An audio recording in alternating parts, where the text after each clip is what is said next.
Bună ziua, doamnelor și domnilor, și bine v-am regăsit la un nou episod al emisiunii Moda pentru mâine cu Dr. Ana. Sunt Dr. Ana Hriscu și astăzi v-am propus o emisiune deosebit de dragă sufletului nostru, pentru că ne apropie de ceea ce înseamnă cultura și civilizația franceză și de ceea ce înseamnă oamenii de valoare, femeile puternice și leadership-ul feminin. Invitatul meu de astăzi este Dr. Muriel Augry, director Institutul Cultural Francez din România la Iași.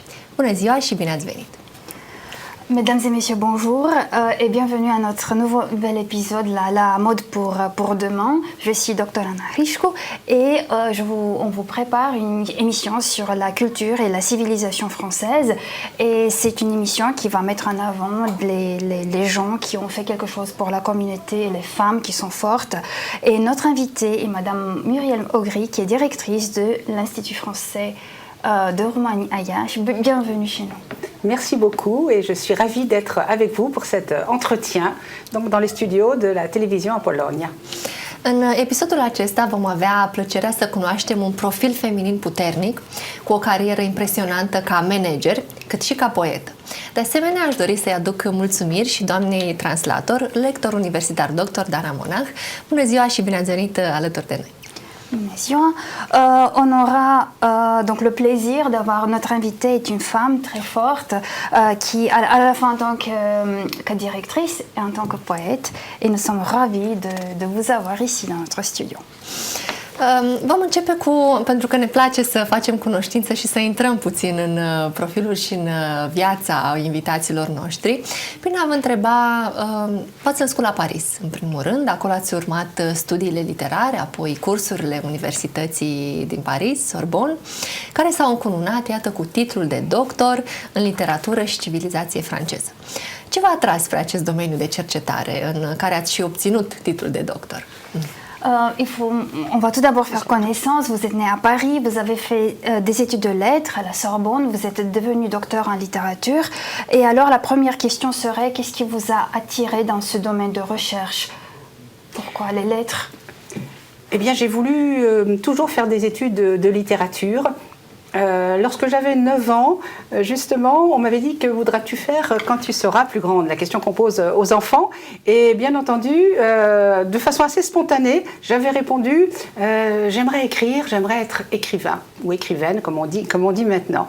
Et après, plus sérieusement, voilà, j'ai commencé, enfin tout aussi sérieusement, non, j'ai commencé mes études donc en littérature, et puis je les ai poursuivies jusqu'à en effet un doctorat sur la littérature de voyage, parce que j'aimais beaucoup cette ouverture sur le monde, et pour moi, littérature et justement voyage, connaissance de l'un, de l'autre, vont de pair.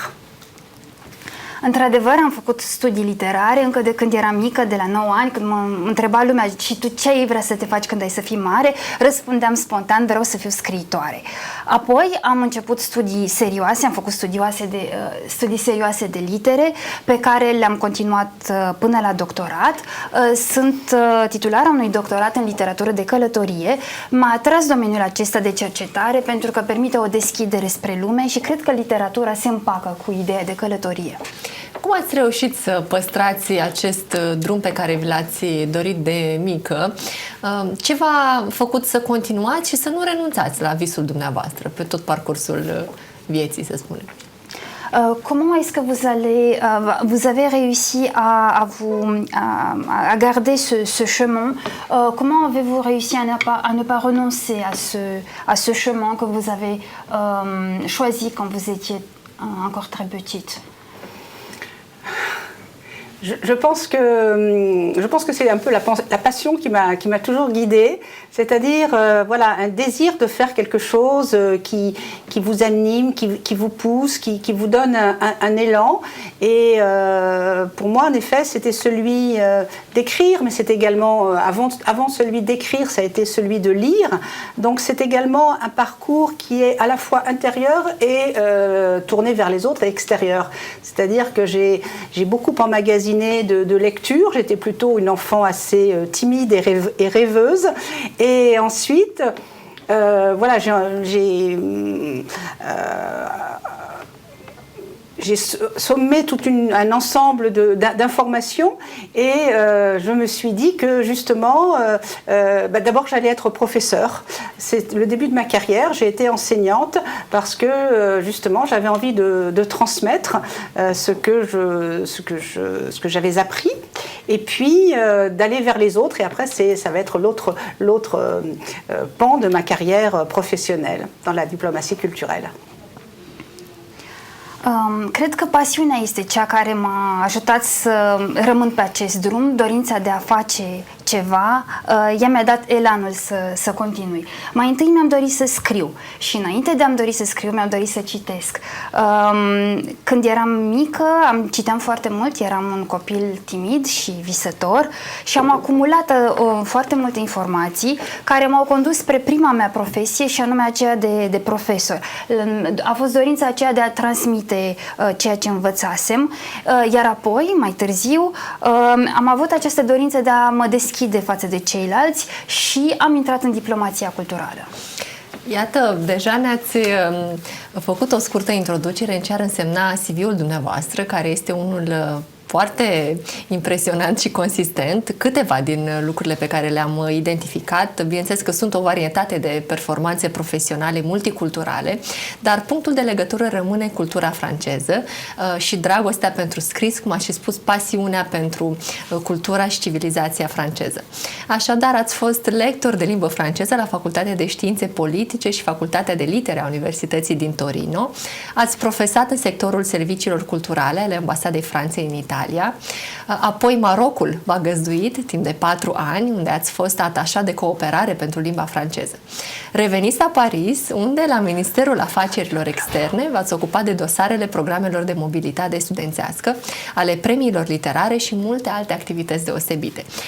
Deocamdată punem o mică pauză aici până să ajungem în zona de diplomație culturală și aș dori să vă întreb cât de dificil v-a fost să plecați din țara natală și să vă dedicați în totalitate, trup, suflet, timp, profesie, acestei misiuni de promovare și dezvoltare a culturii și civilizației franceze în alte țări. Vous avez un CV extrêmement riche que je ne vais pas résumer. Vous avez fait carrière dans la diplomatie dans différents pays. Et la question est, qu'est-ce qui vous a poussé à quitter la France pour travailler dans ce domaine de promotion de la langue et de la civilisation française? Alors comme je vous disais, j'ai rédigé une thèse sur la littérature de voyage et j'avais un père enseignant qui m'a donné le goût des voyages. Nous voyagions tout l'été depuis que j'avais 10 à 11 ans. Et donc ce goût de rencontrer l'autre, ce goût du déplacement ne m'a pas quitté justement depuis l'enfance. Et pour moi, je n'envisage pas la permanence longtemps dans un même pays. Donc en effet, je suis française, je suis très fière de mon pays, je suis fonctionnaire de l'État français et chargée donc de divulguer la culture et la langue française à l'étranger. Mais justement, je suis très contente d'être à l'étranger. Souvent je dis d'ailleurs, je suis une Française de l'étranger. J'avoue avoir un peu plus de mal, comme d'ailleurs beaucoup de compatriotes, lorsque nous revenons dans notre pays et nous nous retrouvons forcément avec nos compatriotes, mais que parfois l'échange manque. Et je trouve que le côté magnifique de notre profession, c'est justement de rencontrer les gens, les habitants du pays dans lequel nous sommes nommés, et puis d'avoir des expériences très variées, puisque je suis maintenant en Roumanie, mais j'ai été avant au Maroc et avant en Italie.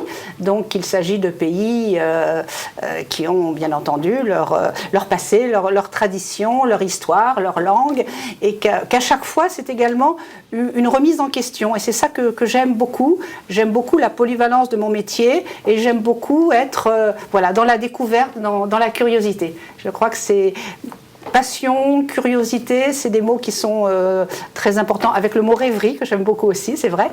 Ce sont des mots qui m'animent et que je fais mien dans ma profession. Da, am scris o teză pe literatură de călătorie. Tata era profesor și când eram mică făceam multe călătorii împreună, mai ales vara, încă de când aveam 10-11 ani, și cred că am avut întotdeauna acest gust pentru a-l întâlni pe celălalt și pentru călătorie. Și nu prea pot să stau foarte mult timp în aceeași țară.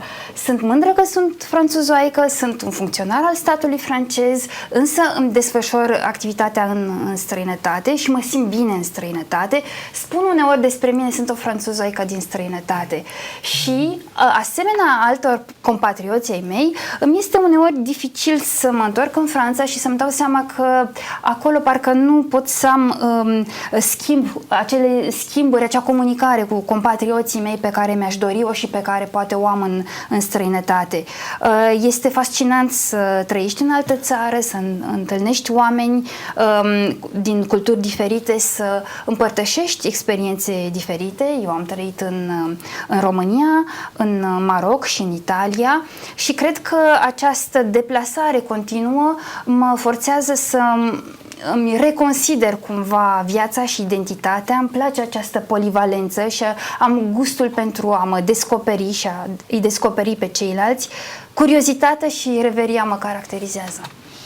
Cu adevărat, este foarte frumos că ați reușit ca parcursul și pasiunea din copilărie să o transformați ulterior în profesie, dar și să vă anime viața, pentru că se vede încă din primele minute ale emisiunii cu câtă poftă de viață vorbiți despre tot ceea ce faceți, ceea ce este cel mai frumos lucru și ceea ce ne-l dorim fiecare de la profesia pe care o îmbrățișăm. Oui, je pense que c'est fascinant le fait que vous avez pu... votre parcours est fascinant puisque vous avez découvert une passion quand vous étiez enfant et cette passion est devenue votre profession et on voit bien que vous mettez beaucoup de cœur et beaucoup d'âme dans tout ce que vous faites. On voit bien que vous avez vraiment envie de vivre et c'est ce que nous désirons tous en fait, transformer notre passion en métier. De asemenea, aveți o bogată activitate anterioară și în managementul cultural, care apoi s-a transformat și într-o carieră remarcabilă în zona de diplomație culturală. Din anul 2015 sunteți numită timp de 2 ani directoarea Institutului francez din Maroc, apoi din Rabat pentru alți 2 ani. În septembrie 2019 este bine cunoscut că deveniți directoare a Institutului francez din România la Iași. Întrebarea ar fi ce v-ați propus să realizați? În primul rând, cum ați primit vestea că veți veni în România? Mai fuseseți aici înainte? Iașul în sine, care este cunoscut ca și capitală culturală, istorică, oraș regal al României. Cum ați primit vestea aceasta că veți veni în România și ce v-ați propus în acest mandat aici? Bineînțeles, au fost și anii de pandemie care ne-au făcut de fapt, ne-au provocat la noi tipuri de activități și ne-au deschis orizonturile spre a ne pune la testare creativitatea, să spunem așa. Așadar, câteva idei despre cum ați privit ideea de a veni la Iași, ce știați despre oraș și cum ați receptat aici. Vous avez une riche carrière dans la diplomatie et dans le management culturel. Après quand vous avez reçu la nouvelle que vous alliez être nommé à Iași, comment est-ce que vous avez réagi? Qu'est-ce que vous saviez sur la ville de Iași? Et puis l'autre volet de la question porte sur ce que vous proposez de réaliser, d'accomplir à Iași, surtout étant donné que le fait que nous avons traversé cette période de la pandémie qui nous a posé de nouveaux défis et qui nous a forcé à activer notre créativité de manière autre. Alors, j'étais très heureuse lorsque l'on m'a proposé la ville de Iași. Comme je venais, comme vous avez dit, du Maroc, j'avais envie, où j'étais restée 8 ans, j'avais envie de me retrouver en Europe et j'avais envie justement d'une expérience très, très différente. Donc je me rappelais de la Roumanie, d'un pays que j'avais visité il y a très très longtemps, donc j'étais curieuse de la redécouvrir. Je dois vous dire que j'ai été, comme tout le monde, très rapidement consulter Internet et que j'ai vu que Iași, justement, proposait un superbe festival de littérature, le Filit, considéré comme l'un des plus grands festivals d'Europe de l'Est. Et je me suis dit, là encore, c'est un signe. Il va y avoir de la littérature, il va y avoir des opérations culturelles à faire autour du livre. Et je suis sûre que je serai très bien dans cette ville. Donc, je n'ai eu aucune appréhension. Au contraire, là encore, de la curiosité à connaître un nouveau pays. Et donc, voilà, j'ai accepté cette nomination.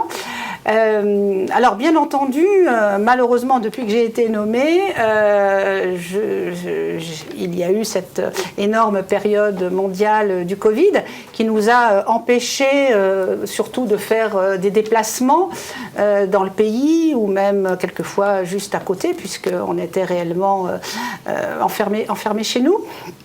Mais en même temps, comme vous le disiez, eh bien, cela suscite là encore notre esprit d'initiative, notre curiosité. Et par exemple, j'ai pu organiser, c'était l'année dernière, donc pour parler littérature toujours, un festival, c'était la Nuit de la lecture, un événement français. Eh bien, nous l'avons fait entièrement en ligne, mais cela a pu me permettre de contacter des écrivains et des écrivaines qui se trouvaient sur les 5 continents.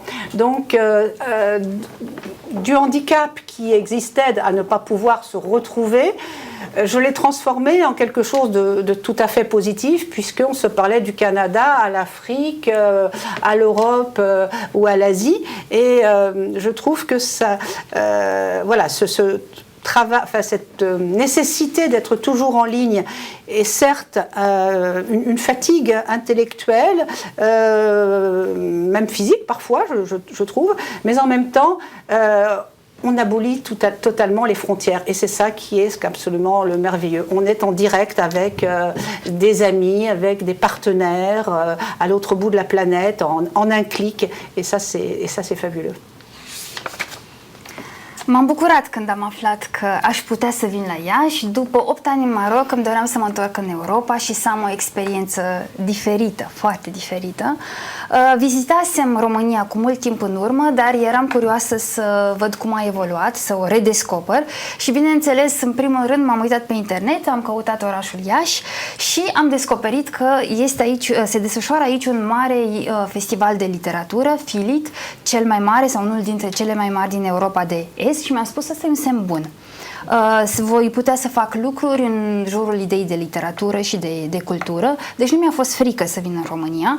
Desigur, am avut perioada aceasta a pandemiei care ne-a forțat să rămânem închiși o perioadă, care a limitat posibilitatea de a călători, însă ne-a forțat să găsim alte căi, alte piste pentru a ne desfășura activitatea și astfel în 2021 am organizat un eveniment care se numește Nopțile Lecturii, un eveniment total online, care mi-a permis să invit scriitori din lumea întreagă. Deci ceea ce era un handicap, o problemă, imposibilitatea de a ne întâlni fizic, a devenit ceva bun și deși consider că modul acesta de a lucra online este foarte obositor și din punct de vedere fizic și psihic, cred că ne ajută să abolim frontierele. Poți să fii în direct cu lumea întreagă într-un click.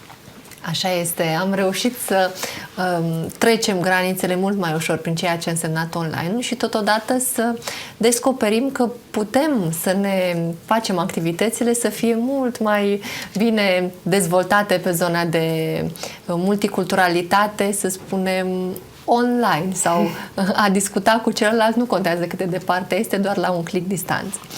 Pentru că ați menționat de acest eveniment în care ați avut invitați din toată lumea, dar și pentru că experiența dumneavoastră internațională este una bogată, ați și fost, iată, în Italia și în Maroc timp de un timp îndelungat, aș dori să vă întreb cum ați resimțit că este privită România în aceste medii profesionale, francofone, poate, pe care le-ați frecventat, cu care sunteți într-un contact continuu?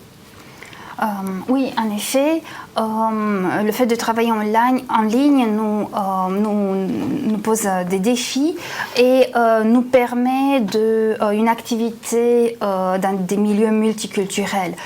Et comme vous avez évoqué cet événement, les Nuits de la lecture que vous avez organisé, et étant donné votre expérience internationale, je voulais vous demander comment la Roumanie est vue dans ces milieux professionnels francophones où vous avez travaillé.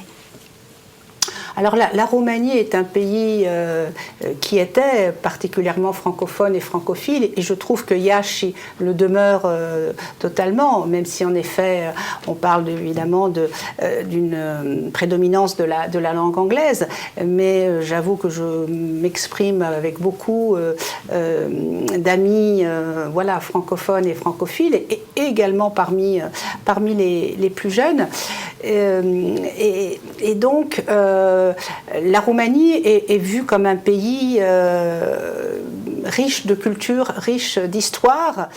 Ce que je me permettrais de dire, c'est que j'aimerais que la Roumanie parle encore plus d'elle, parce que parfois on a l'impression, comme sur bon nombre de pays, qu'on s'arrête parfois à des stéréotypes que je ne mentionnerai pas, mais qui sont pour chacun des pays. Donc l'important justement, c'est de pouvoir échanger, le plus possible. Et j'en reviendrai aussi à ce qui est un de mes credos, c'est que les jeunes développent le plus possible l'esprit critique, qu'ils soient ouverts, qu'ils regardent la télévision, mais de bonnes émissions de télévision, qu'ils écoutent aussi les médias, mais qu'ils fassent les choix, et que les adultes que nous sommes soyons là pour les guider. Il faut absolument connaître l'autre avant de le juger. Excusez-moi la banalité, mais c'est important de le dire.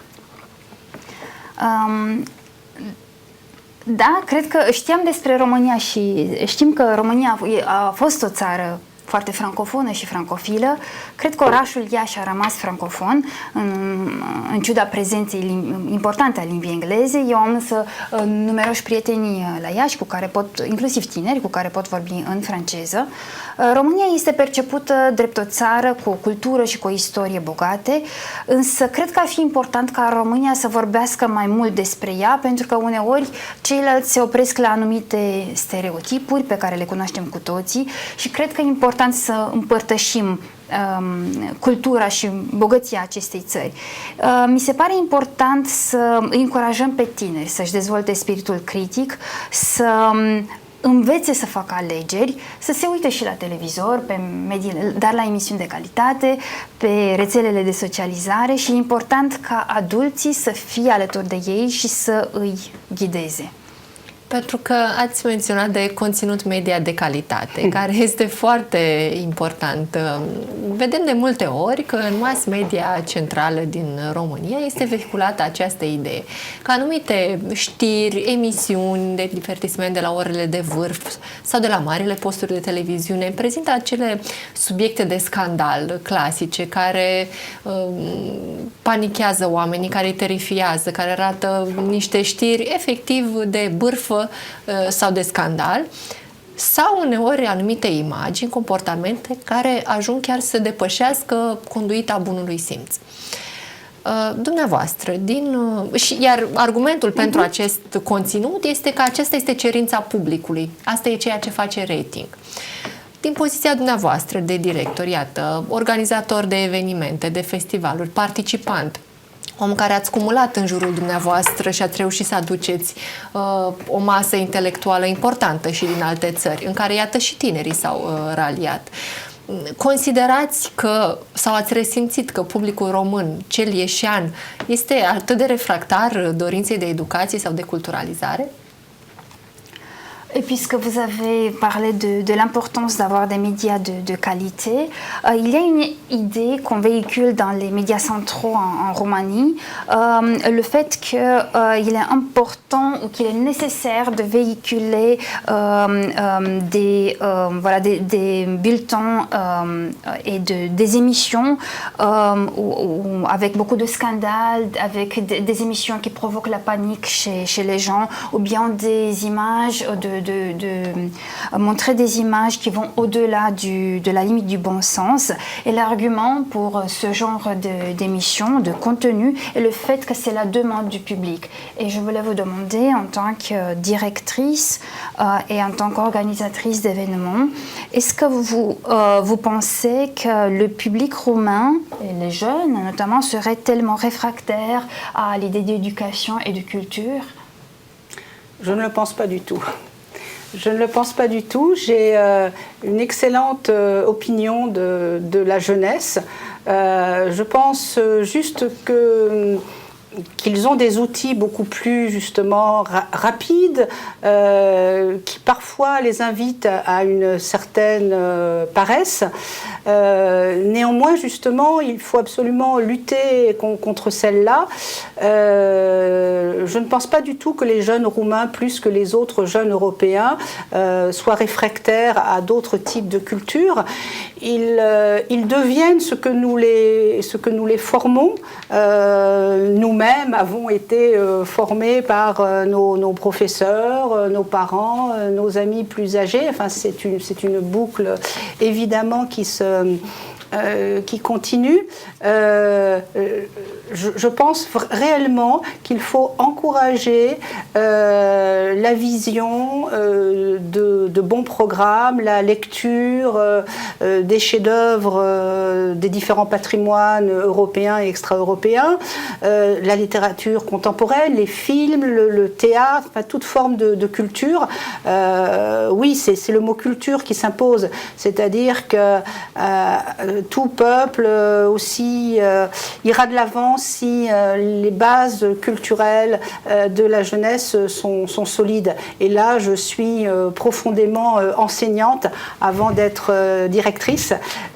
C'est absolument capital de donner des bases. Et bien entendu, après, les jeunes peuvent faire leurs erreurs. Je ne juge pas ces émissions que je ne connais pas d'ailleurs, que je ne regarde pas, mais évidemment je ne les ignore pas totalement, mais néanmoins plonger dans le drame, plonger dans l'excès ne me semble absolument pas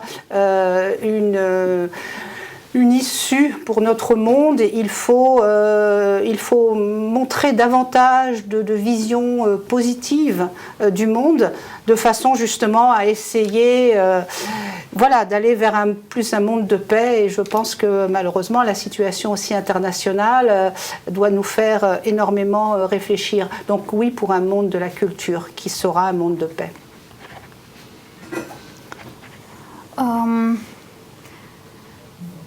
Cred că tinerii în ziua de astăzi au instrumente care le permit să obțină informația foarte rapid și asta duce la o anumită lene. Însă cred că este important să luptăm împotriva acestei reacții și am încredere în tinerii din România. Tinerii devin ceea ce ajutăm noi să devină, așa cum noi am devenit ceea ce ne-au ajutat profesorii, părinții noștri să devenim, și de aceea încurajez pe tineri să se uite la emisiuni de calitate, să citească literatură de calitate. Cultura mi se pare un element deosebit de important în viața unui popor și de aceea este important să le dăm tinerilor baze culturale sănătoase și solide. Și aici sunt poate profesoară înainte de a fi directoare, insistă asupra acestei idei de a pune bazele culturii, apoi la vârste mici, apoi desigur tinerii vor putea să facă greșeli. Eu nu judec emisiunile despre care vorbiți și pe care nu le vizionez, dar de care am auzit desigur, însă cred că faptul de a furniza dramă și exces nu este o soluție. Eu cred într-o viziune mai optimistă asupra lumii, cred într-o lume a culturii și a păcii. Lucrurile pe care le-ați spus, așa cum bine ați menționat, bineînțeles că vin din prisma pedagogului, a formatorului de tineri, a omului care formează viitoarele elite ale comunității, iată cum este și unul dintre motorile emisiunii noastre, pentru că ne place să invităm acei oameni care pot oferi informații pertinente pentru viitoarele elite și pentru comunitatea de mâine a oricărei comunități, nu contează că e vorba de România, Europa sau alte țări. Oui, vous parlez ici en tant que pédagogue, en tant que formateur des élites, et c'est vraiment des idées que nous essayons d'encourager ici dans notre émission, qui est destinée aux élites de demain, qu'elles soient en Roumanie ou ailleurs.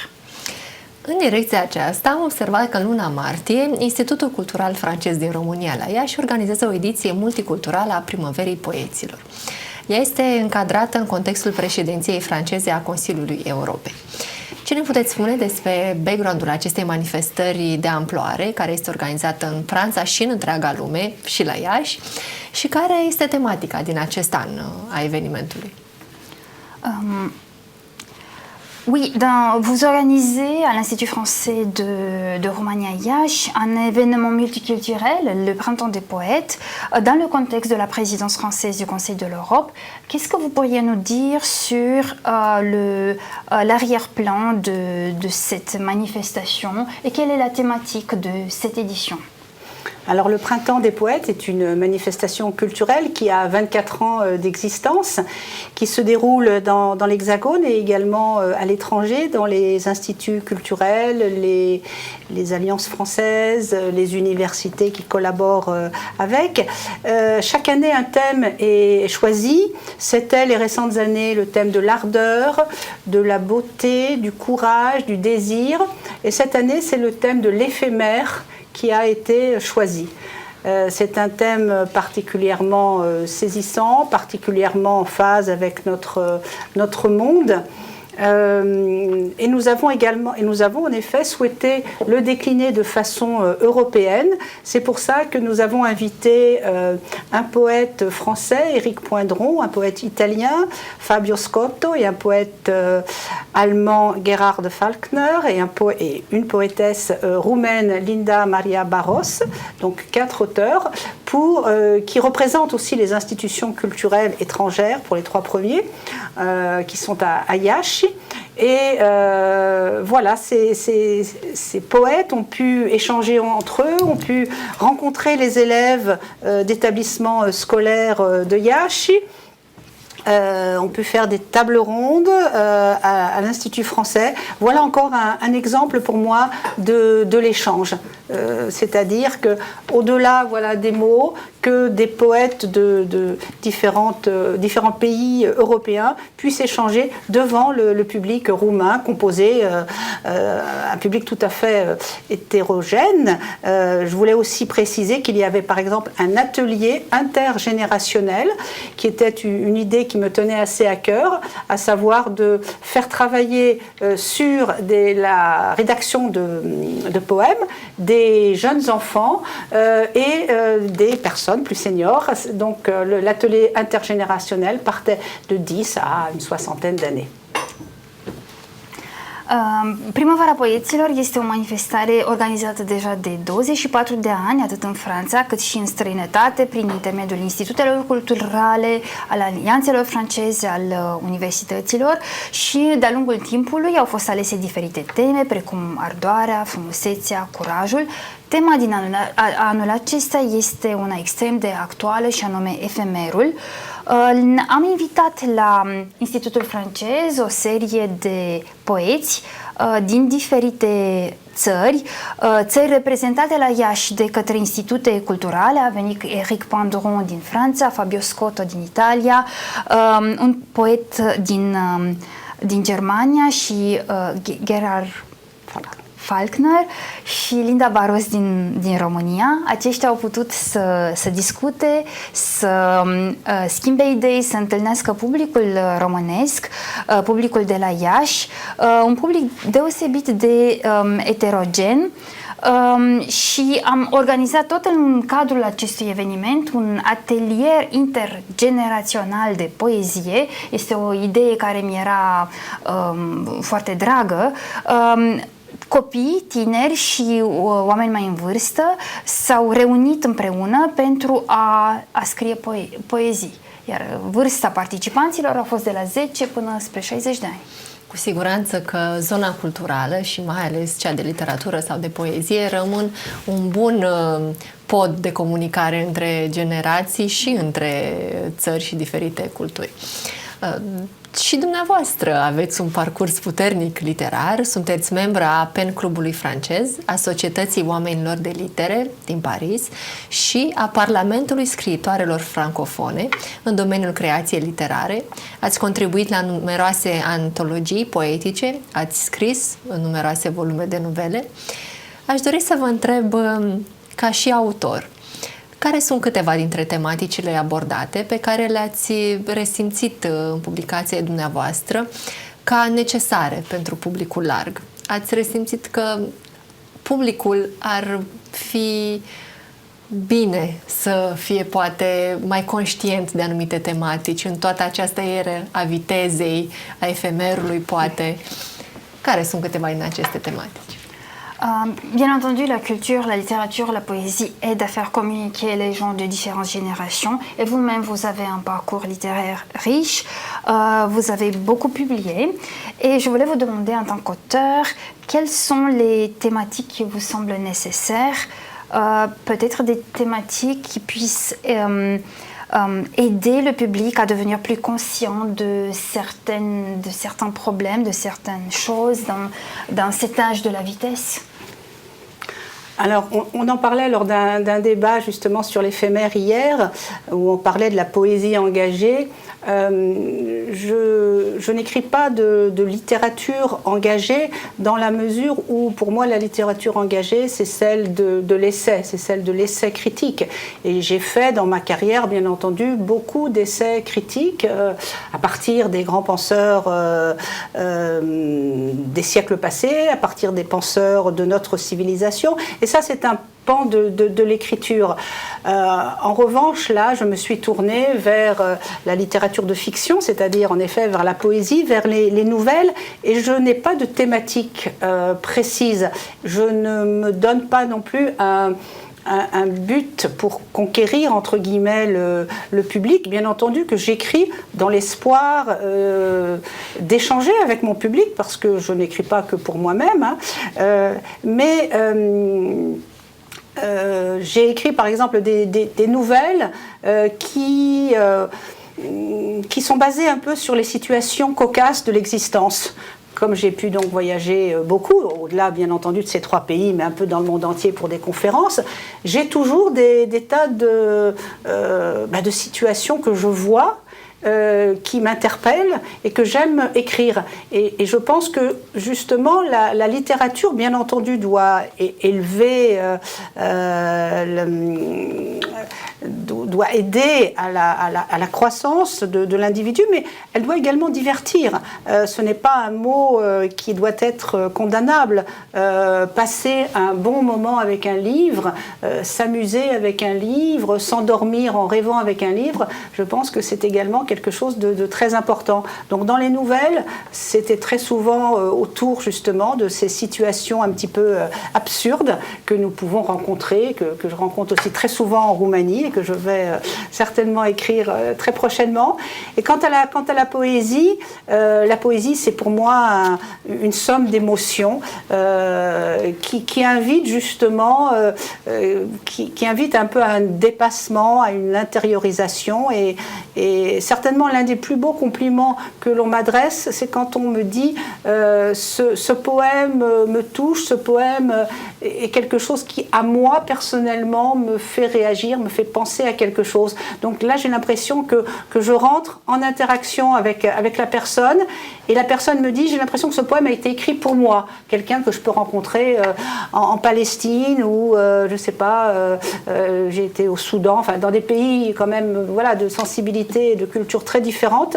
Et lorsque on écrit un poème alors en Europe et que quelqu'un d'un pays au Guatemala vous dit que eh bien ça c'est exactement ce qu'il a pensé ou ce qu'il a pensé qu'il n'a pas voulu dire, on se dit voilà, j'ai apporté quelque chose et je suis content d'avoir mis un petit peu, je reprends ce mot, mis un peu de rêve. Attention, pour moi le rêve c'est absolument pas un assoupissement, c'est pas une évasion stérile, c'est au contraire un dépassement de soi. Un răspuns foarte complex la ceea ce înseamnă, bineînțeles, fiind vorba de un subiect atât de amplu cum ar fi creația și ați reușit să surprindeți doar pe scurt, sunt sigură, ceea ce... Vă rog, doamna Dana. Da. Eu nu fac poezie angajată, nu fac literatură angajată, cu excepția eseului. Am scris multe eseuri critice, pornind de la reflexiile unor gânditori din vechime sau contemporani, însă îmi place să scriu poezie și îmi place să scriu nuvele, fără să am o tematică precisă, fără să am un scop de a convinge sau de a atrage un anumit public. Desigur, sper că voi fi citită, sper că voi putea comunica cu publicul meu, însă nu am o tematică impusă și nu scriu special pentru un anumit tip de public. Îmi place să scriu nuvele pornind de la situațiile ciudate, absurde, cu care mă întâlnesc în viața de zi cu zi. Am călătorit mult și mi s-a întâmplat să mă întâlnesc cu situații bizare despre care am scris și cred în rolul acesta al literaturii de a-l ajuta pe om să crească, să fie mai bun, dar cred că e important și ca literatura să ne amuze. Nu cred că trebuie să condamnăm rolul acesta de divertisment al literaturii.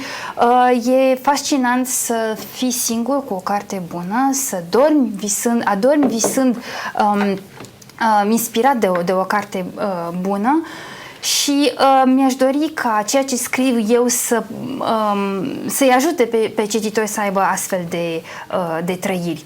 În schimb, în poezie sunt mai interiorizată, e vorba despre emoții și despre o depășire a sinelui. Și unul dintre cele mai frumoase complimente care mi s-au făcut a fost atunci când mi s-a spus că și eu poate, de către oameni din diferite colțuri ale lumii, ce ai spus tu, asta aș fi vrut să spun și eu, numai că nu aveam cuvintele pentru a o spune și mi s-a părut fascinant să am o astfel de comunicare cu oameni din lumea întreagă. Și îmi place să cred că aduc un pic de vis în viața oamenilor. Nu înțeleg visul ca pe o evaziune sterilă sau ca pe o adormire, ci ca pe o depășire a sinelui, un dépassement de soi. Avea depășirea sinelui. Și foarte frumos a spus, o posibilitate ca un om din orice parte a lumii să se regăsească, să considere chiar el însuși, să spună, uite, așa e, sau o formă de evadare, poate, dintr-un univers, dintr-o realitate care poate, la un moment dat, poate fi prea apăsătoare. Scriitorul poate fi cel care reușește să ne amuze, să ne calmeze, să ne fidelizeze, să ne treacă, iată, într-un univers al visării, dar nu al pierderii de realitate, ci al gândirii, poate, a unui viitor mai frumos pentru a realiza pe cel al nostru, din viața de zi cu zi, cel din cotidian mai frumos. În direcția aceasta, tot în luna martie, Institutul Cultural Francez din România la Iași organizează seria de evenimente Scriituri feminine francofone. Se înscrie în proiectul comun al membrelor Parlamentului Scriitoarelor Francofone de a organiza acțiuni în România. Continuăm în direcția de scriitură francofonă, de data aceasta cu autorii feminini, autori cunoscuți din toată lumea. Ce ne puteți spune despre această manifestare internațională? Știu că sunt invitate autore francofone din diferite țări, chiar din toată lumea. Ce ne-ați pregătit pentru luna martie? Oui, je pense qu'il est très important et il est fascinant parce que la littérature nous donne cette possibilité de se retrouver, de s'évader d'un monde qu'on perçoit comme trop tendu ou trop sombre. Et l'écrivain peut nous calmer, nous amuser, nous aider à rêver et à imaginer un meilleur futur. Et dans ce sens, vous organisez un meilleur avenir. Dans ce sens, vous organisez à l'Institut français au mois de mars un événement où vous invitez des écrivaines féminines francophones, des femmes qui écrivent en français partout dans le monde. Qu'est-ce que vous pouvez nous dire à propos de cet événement? Qu'est-ce que vous nous avez préparé? Alors, ce Parlement des écrivaines francophones, je l'ai connu il y a 2 ans et j'ai adhéré donc à l'association et j'ai trouvé cette initiative absolument remarquable. Il s'agit d'une assemblée qui réunit pour l'instant plus d'une centaine de personnes et qui va avoir tendance également à croître. Ce sont des femmes écrivaines, poètes ou poétesses, comédiennes, actrices, scénaristes, metteurs en scène. Donc, ce sont des femmes d'action qui ont certainement le livre à la base, mais qui sont également dans le domaine artistique de façon un petit peu plus ouverte. Et je trouve là encore fabuleux le fait que ces femmes se réunissent une fois par an. En venant du monde entier, de l'ensemble du monde francophone. J'ai eu l'occasion d'être invitée dans la ville d'Orléans en octobre et lorsque j'ai vu leur superbe réunion en octobre, je me suis dit que justement c'était une occasion de faire venir ce Parlement des écrivaines francophones à Iași. C'était véritablement alors je ne vais pas dire un rêve, autrement vous allez dire que voilà, c'est un rêve qui s'est concrétisé. Vous voyez bien que les rêves ne sont pas simplement de l'affabulation, non, c'était quelque chose, oui, que je trouvais ça assez fabuleux et qui est en train de se concrétiser puisque dimanche nous accueillons ces auteurs qui viennent du Canada, de Belgique, du Maroc, de Tunisie, de France et bien entendu de Roumanie. Donc 13 femmes qui vont se retrouver, qui vont échanger pendant 3 jours autour, bien entendu, de leur production littéraire, mais également qui vont échanger de nouveau avec les élèves, qui vont aller au musée de la littérature, qui vont découvrir le trajet francophone de Iași. Donc voilà, c'est pour moi une grande joie de faire venir ces femmes. Et puis bien entendu, je suis particulièrement aussi attachée au fait qu'il s'agisse de femmes, puisque voilà, néanmoins, il reste encore beaucoup d'avancées à faire dans notre monde et que maintenant, en effet, la parole se libère, mais qu'il convient d'être très, très attentif et qu'il y a des pays dans lesquels la parole de la femme est brimée. Donc, voilà, pour moi, il est très important d'avoir réuni ces écrivaines, ces penseurs qui, chacune un petit peu, vont faire avancer un petit peu notre monde. C'est des petites marches les unes après les autres. Am cunoscut acest parlament al scriitoarelor francofone, al scriitoarelor francofone acum 2 ani și am fost fascinată de această inițiativă. Sunt mai mult de 100 de persoane în această organizație care crește. E vorba de scriitoare, de poete, actrițe, femei care sunt implicate în cultură, în literatură, dar care au și această deschidere spre lume și spre acțiune. Și ele se întâlnesc o dată pe an. Le-am întâlnit în octombrie la Orléans și mi-am spus a fi grozav să le aduc la Iași. Este un vis care s-a concretizat. Iată că duminică vom avea la Iași scriitoare din Canada, din Belgia, din Maroc, din Tunisia, din Franța și din România. 13 femei vor veni la Iași și timp de 3 zile vor discuta, vor vorbi despre scriitura lor, se vor întâlni cu elevi și cu studenți, vor descoperi Muzeul Literaturii și Francofonia din Iași și mi s-a părut fascinant faptul că am putut să le aduc la Iași. E important că ele sunt femei și știm că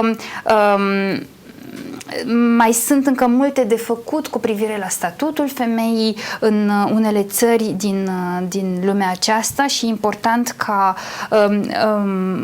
ele să își poată găsi, să aibă dreptul la cuvânt, dreptul de a vorbi, să fie ascultate.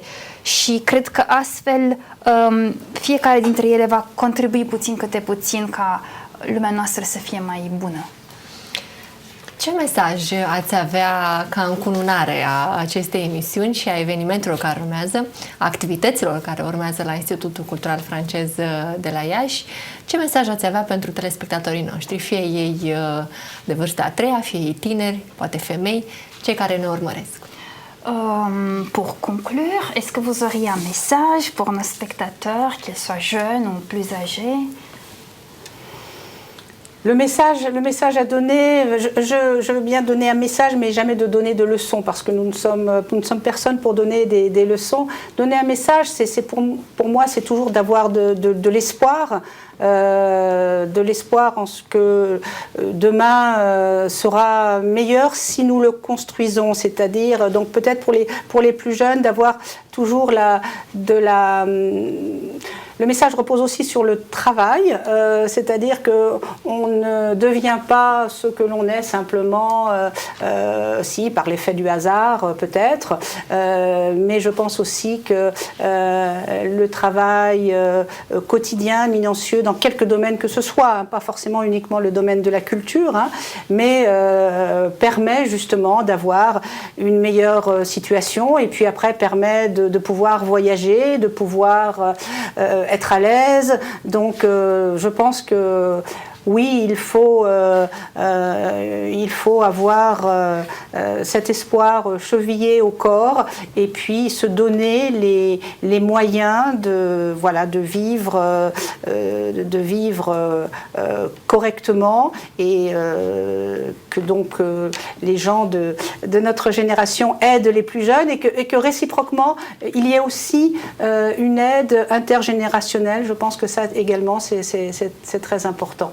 Pour vivre mieux, voilà, vivons ensemble. Da, nu-mi place să dau lecții, în schimb aș putea avea un mesaj pentru telespectatori. Cred că trebuie să ne păstrăm speranța că putem să construim un viitor mai bun, iar pe tineri i-aș încuraja să muncească, pentru că nu devii ceea ce ești doar ca rolul întâmplării, ci e nevoie de muncă zilnică, minuțioasă, în orice domeniu, pentru că astfel poți să ai o situație mai bună, poți să călătorești și de aceea e important să ne păstrăm speranța și să facem ceea ce trebuie pentru a trăi corect. În același timp este important să ne ajutăm unii pe alții, între generații, ca să trăim împreună mai bine. Iată un nou mesaj la ceea ce înseamnă conturarea ideii de moda pentru mâine, la ceea ce înseamnă acele idei și acele recomandări venite din partea persoanelor care sunt profile profesionale puternice, care sunt oameni cu cariere impresionante, poate ca manageri, ca poeți, ca autori, ca profesori, ca oameni care au reușit să facă schimbări în comunitate pentru generațiile de mâine. Încă o dată aduc mulțumiri speciale, dr. Muriel Logri. Vă mulțumesc pentru prezența de astăzi și vă doresc mult succes în toate activitățile pe care le veți desfășura. Mulțumesc și doamnei lector universitar dr. Dana Monach pentru prezență și excelenta traducere. Voilà, c'est un message de plus qui s'ajoute à ceux que nous avons eus de la part d'autres professionnels dans différents domaines et message qui nous aidera à avoir un meilleur avenir. Et on vous remercie de votre présence ici et bon succès dans votre activité. Un grand merci à vous et encore tous mes voeux à cette belle ville de Iași. Vă mulțumesc și urările mele cele mai bune orașului Iași, care este atât de frumos. Doamnelor și domnilor, încheiem într-o manieră foarte frumoasă acest episod. A fost un episod în care am avut plăcerea să avem invitat un profil feminin puternic, o persoană cu o carieră impresionantă atât în zona de management cât și în zona diplomației culturale. Mă bucur că ați fost alături de noi și vă aștept și la episoadele următoare ale Modei pentru mâine cu Dr. Ana. Toate cele bune!